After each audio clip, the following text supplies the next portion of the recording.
হবে।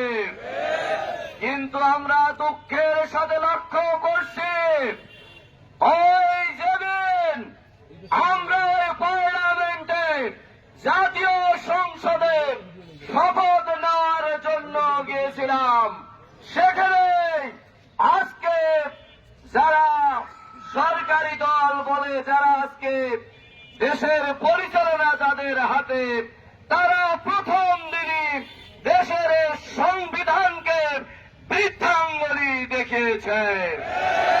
তারা ওই জুলাই সংস্কার পরিষদের সদস্য হিসেবে তারা শপথ না নিয়ে সংবিধান লঙ্ঘন করেছে। সংগ্রামী বন্ধুগণ, শুধু তাই নয়, সংসদ অধিবেশন চলছে। আপনারা যারা সচেতন, আপনারা দেখেছেন প্রতিটি ক্ষেত্রে, বিশেষ করে এই জুলাই সনদের মৌলিক কিছু বিষয় মানবাধিকার কমিশন নিয়ে আজকে তারা দলীয়করণ করেছে। বিচার বিভাগের স্বাধীনতাকে তারা বৃদ্ধাঙ্গুলি দেখিয়েছে।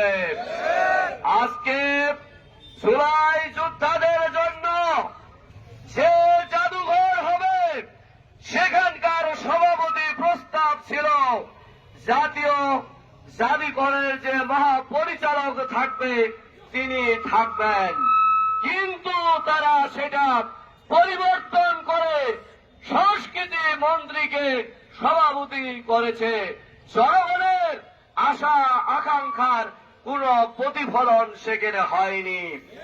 এভাবে আপনারা দেখেছেন আমরা বিরোধী দল হিসাবে আমরা আমাদের সংসদ সদস্যবৃন্দ, আমাদের বিরোধী দলীয় নেতা বাংলাদেশের মানবিক বাংলাদেশ গড়ার উপকার ডাক্তার শফিকুর রহমান, তিনি বারবার তাদেরকে চেষ্টা করেছেন বোঝানোর জন্য, কিন্তু তারা এই কথাকে উপেক্ষা করে একদলীয় শাসন যেমনে কায়েম হয় সেভাবে তারা আজকে সংসদ পরিচালনা করছে।